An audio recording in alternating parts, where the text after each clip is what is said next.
My wife is at work show. Welcome back to the My Wife is at Work show. I am your host, Austin Todd. This is the weekly variety show I do for my future wife, current fiance, Rachel Lose, when she's at work on Thursdays because she goes into the office every Thursday. And I'm usually here. It's usually a day I don't really work that much. So, it's kind of a balance there. LOL. For this week's episode, first of all, sponsors for today.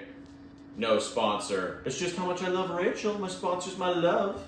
So Rachel, you're sponsored by my love. Let's get right into it. Austin's Weekly Obsession. For Austin's Weekly Obsession this week, I have really gotten into the rabbit hole of college football and more especially NIL. So, there's some on the table. That was gross. I'll get that later. I think college football is so interesting now with all of the new NIL and transfer rules because essentially they're like minor league NFL teams. Rachel and I have been watching a lot of college football, a lot of Texas Tech, a lot of Wisconsin, but a lot of the big games as well. And just, it's crazy to see, like, for a team like Texas Tech, the team that I thoroughly enjoy and is my hometown team, they spent $20 million this offseason to get basically like 8 or 10 guys that are like really good Division I college football players. It's crazy that a school can just get that much better just by spending that much more money. It really does emphasize that money does talk, especially for college football. It's been a weird mix so far of like a team like USF, like Southern Florida. They're a team that I don't think has quite a bit of NIL money comparatively to other schools because they're not a Power 4, Power 5 school. But they've beaten already 2 ranked teams and they play another ranked team this week.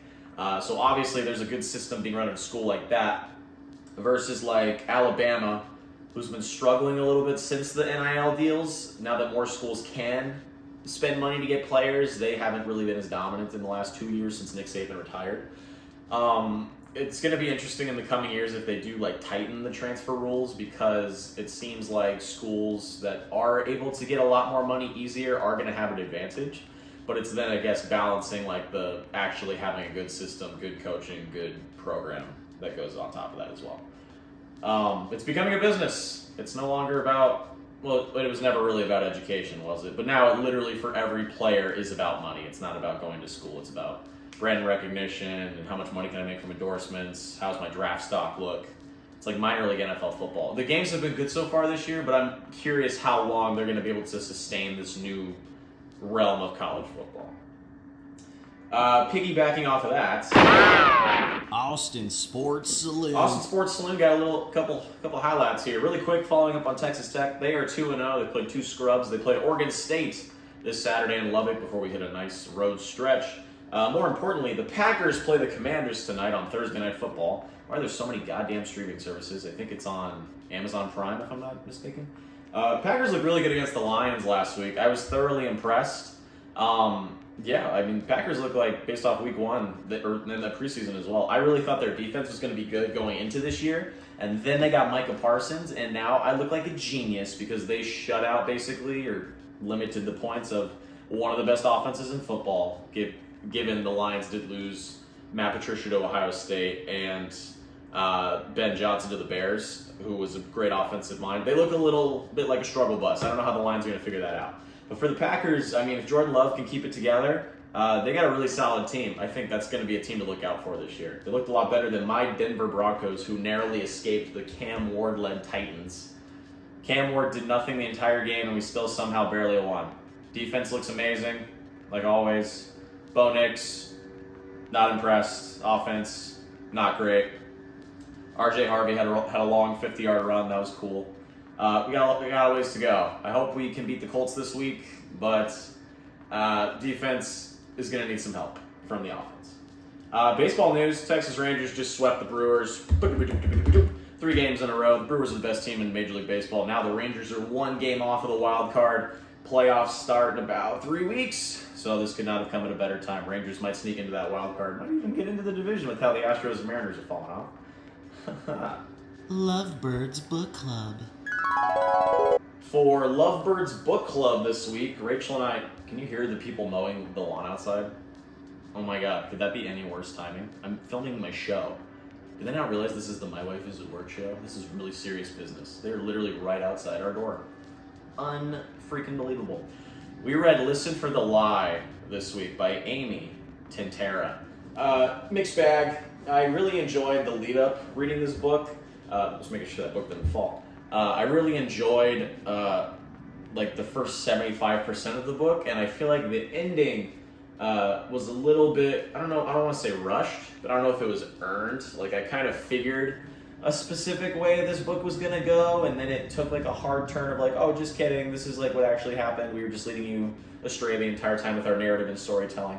I love that this book actually does take you on the journey of like, here are these characters, here's their deals, here's what they're going through, here's what they're thinking, here's the situations they encounter. They don't hold my hand, which I really loved. I'm not a fan of hand holding when I read books. I'm already reading a book. I don't need you to hold my hand. I love holding your hand though, Rachel. I love it. I will say the main character, Lucy, she was very interesting. I feel like the way she was written and the overall like first person structure of the story was very witty. At times you kind of forgot that it was a murder mystery thriller because of how sarcastic and kind of not serious some of the scenes and sentences were written and other character interactions. Like her parents basically like thinking the entire time, oh, our daughter did it. You know, there's no way she's innocent. And like everyone forgetting her friend like brutally died, and they just kind of make a joke of it at her expense. I did not see the plot twist at the end, not to get into too many spoilers. I don't think that plot twist was quite earned, which is why I only gave this book 3 out of 5 stars. It would have been a 4 if it probably stuck the landing. But you know, it was a solid read. It was pretty good. I would love to read more from that author in the future. This is one of my favorite genres to read, a mystery, thriller, kind of scarier horror. Can I say horror without, I don't know if I can pronunciate that word correctly. I just found out. I love that genre, so anything relative to that I usually enjoy thoroughly. The reason it's just not excellent for me is just because I don't think the story really stuck the landing. But good book. You should check it out. All right. Sporkle Quiz of the Week. For Sporkle Quiz of the Week this week, we're going to be naming every single NFL MVP. Because I'm a crazy man. NFL season started, man. It's been freaking fire. Is the screen recording going to work this time, we think? I don't know. Is it going to work halfway through like it did last time? I don't know. There's an ad on the Sporkle. That's insane.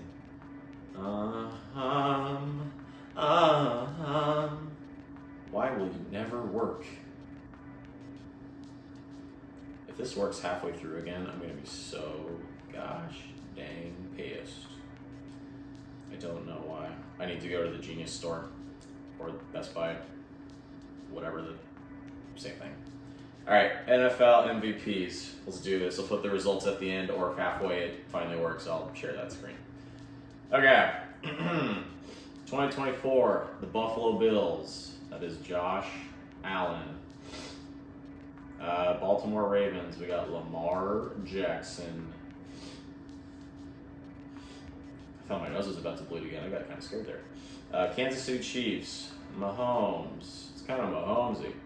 Green Bay Packers, Rodgers. He's won 4 MVPs. That's crazy. Like 10 years apart.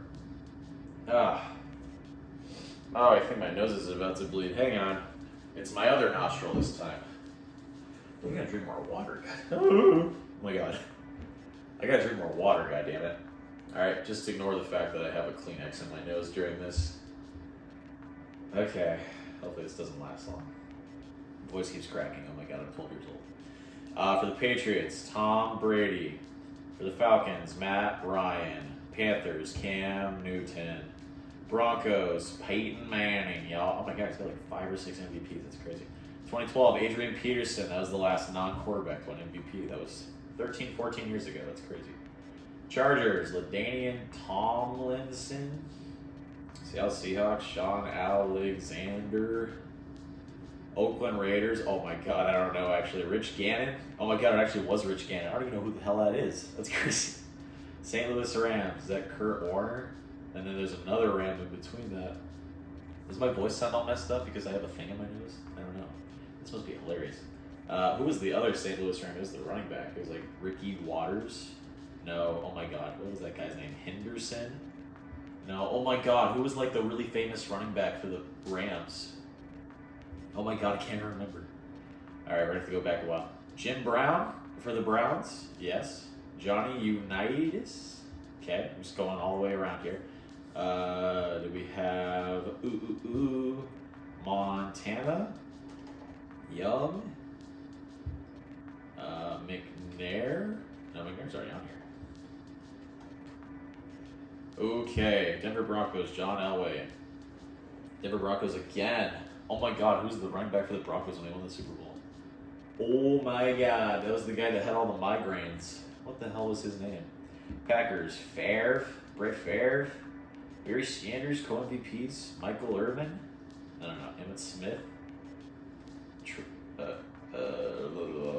I don't know, Jim. That's Tony Romo. I only have about 4 more minutes to do this. I need 17 more names. I don't know if I can do this. Walter Payton, Barry Sanders. I already did Barry Sanders. Lawrence Taylor. Wow. Jim Taylor. Who the hell is that for the Packers? I don't even know. Who was the running back for the Broncos? I've seen that guy's name like Terrell Davis. That would have been crazy if I didn't get that. That's insane. Buffalo Bills. Is that Jim Kelly? For the Bengals, I don't know how to spell that shit. Oh, sorry, shoot. I don't know how many more of these I'm gonna actually know. Bo Jackson. No, who was the other guy? It was like Marcus Allen. Marcus Allen did win MVP. That's crazy. Okay. I don't know a lot of these older guys.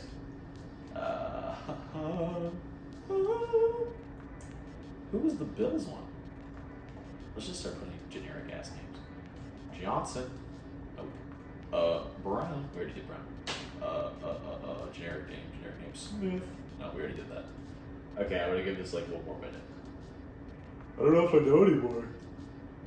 We did from 2024 to 1985, so we got like 40 years. I just don't know anything really past that unless I'm really guessing. Jerry Rice won MVP? No, he did not. Deion Sanders won MVP? That's crazy. Defensive person. There's no way. Clinton Portis for the Broncos? Just kidding. For the Redskins? Commanders? Oh, don't cancel me, please. Please don't cancel me. For the Rams. Who was that running back for the Rams? Oh my god. I can't think of that guy's name. Alright, I'm gonna give up. Marshall Falk. Oh my god. I did get Boomer Esiason. I just couldn't spell it correctly. All right, Dan Marino, I probably should have got. I don't want to buy a Ford Tundra. Stop showing me commercials. Oh my god. All right, Ken Anderson, I probably wouldn't have got that. Dan Marino, I should have got. Joe Theismann, I probably could have guessed. That's the guy that broke his leg. Terry Bradshaw, I probably should have got. Bart Starr, I probably could have got. All right, I'm not too upset about that. I got 8% higher than the average score. I got a 68 there. Screenshot gonna work? Oh, god damn it. Okay. Alright, we're gonna try and take this Kleenex now that I've done a nice little Sporkle quiz. Okay, I need to drink more water, I think. LOL. Our next segment. Music, movies, madness. For Music Movies Madness this week, I haven't really listened to anything new. There's a lot of new stuff that came out. I honestly got a little overwhelmed from all the stuff that came out. I am going to do a classic week of Music Movies Madness. I'm going to talk about some stuff that I liked in the past that I would like to talk about. Next week, I will try to catch up a little more on all the new stuff that came out. I know the new Ed Sheeran comes out tonight, so that'll be really interesting. Going off of last night, Rachel and I watched a lot of High School Musical. I wanted to do a classic review on High School Musical 1, High School Musical 2, High School Musical 3. That's going to be my 3 things I'm going to cover in Music Movies Madness today. If I had to rank them, I'd probably go 3, 1, and then 2. You can tell 3 really got a higher budget than the other 2 did. That's the one that was like in theaters. 1 was like a lightning in a bottle, just random, like, oh my god, how did this even work? It's basically like every other Disney movie, but just like so iconic with the characters and the drip and the songs and the story. The story doesn't even make sense half the time. I don't even know how they pulled that off and why it was such a cult classic. It seems like one of those almost like it's so bad that it's good movies. But the bangers just overtake the soundtrack, I think. The second one's still pretty good. I think the second one's story is the worst. It's basically just they get jobs, and then they get too serious about their jobs, and then they quit their jobs. It's basically just real life. But yeah, if I had to pick a favorite song from every single High School Musical, I'd say from the first High School Musical, It's actually the bonus track, Can't Take My Eyes Off of You. It's not actually in the movie, but that's the one I listened to the most as a kid. For one that was actually in the film, I would say my favorite was probably Breaking Free. Iconic. It's the climax of the movie. High School Musical 2, I would say my favorite song was I Don't Dance, because that baseball choreography is crazy. High School Musical 3, I would say it's Can I Have This Dance? I just love songs that have the word dance in them, apparently. Yeah, I kind of want to go back and watch High School Musical 3 now. That movie's amazing. It's a classic. Let me know down below what your favorite High School Musical songs are. Rachel, tell me what you think your favorites are from each one. I know you love ranking stuff. I'm going to force you to rank your favorite one from each movie. I don't know. Okay, that being said, new segment today. Today's interview. We are now going to have our weekly interview series called Today's Interview. Today on the show, I have Archer the Bear. Archer, would you like to say hi to the people? Hi everybody, I'm Archer the Bear. Now, Archer, I'm going to ask you 3 hard-hitting topic questions here. You just, to the best of your ability, give me the answers you got. Does that sound like a plan? Sounds like a plan to me, Austin. All right. Archer, question 1. If you had to pick between Rachel and I, would you pick me? Am I the one that you would pick? Oh, well, no, Rachel's the one that actually checks on me when I'm in the closet. She likes to put the sticky notes on my little footsies on my legs. And, she looks at them when she's changing. Huh. Riveting stuff, Archer. All right, question number 2. As the screen record comes up, are you kidding me? Oh my god. I'm actually gonna flip the hell out. Oh my god.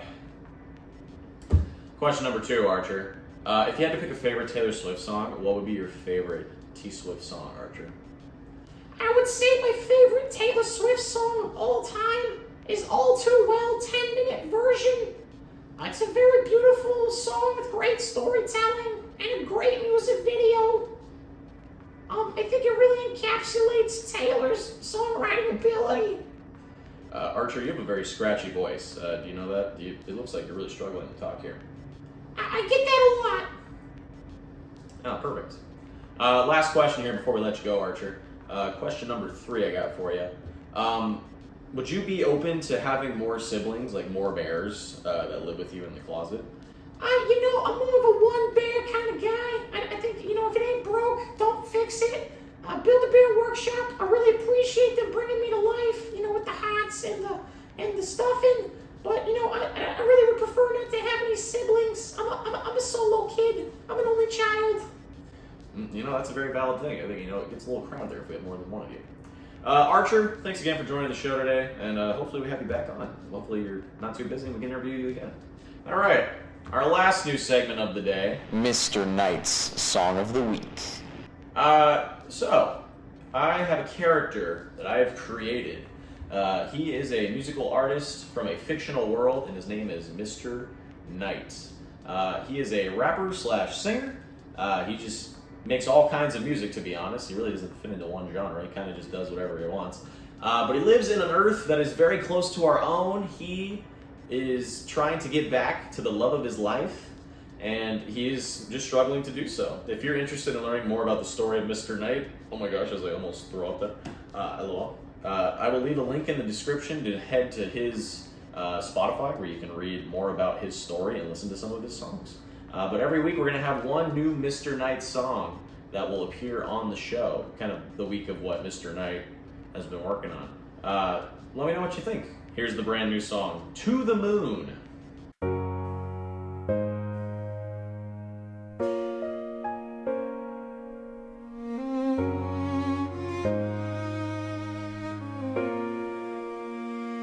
I'd cross the desert, bare no shoes, no shade.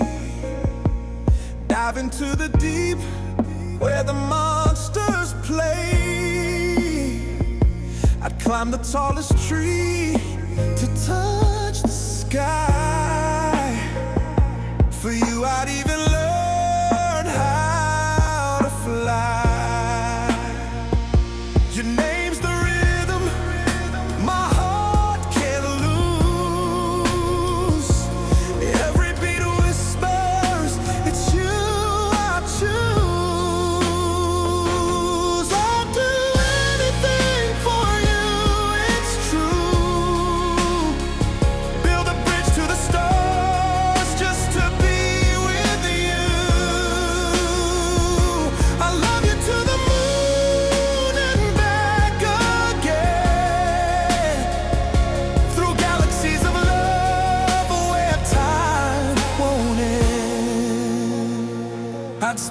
sun and paint your room gold. Write your story in the stars untold. I lasso the wind to carry your dreams. For you I tear apart every scene. I'll do anything for you, it's true. Build a bridge to the stars just to be with you. I love you to the moon and back again. Through galaxies of love where time won't end. No mountain too high, no ocean too wide. I'll chase every shadow, keep you by my side. No limit to love, no boundary to cross. Without you near me, I'm utterly lost.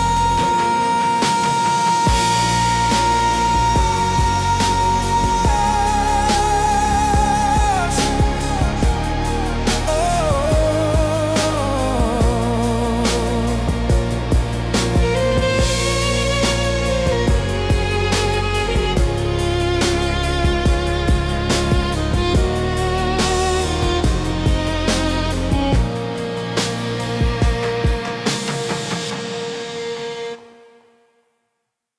A little post-credit scene here. Rachel, got you some brand new flowers. I know your other ones whittled away a little bit. They're nice and pink, you know, because you're a nice little pink girl. You're my little girlie, my little woman.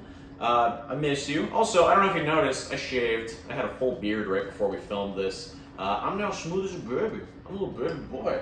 Hope you like the flowers when you get home. I know we're probably not going to get home at the same time, because then I have to go to work later when you get back. But yeah, I'm a clean-shaven boy. No more scruffy beard.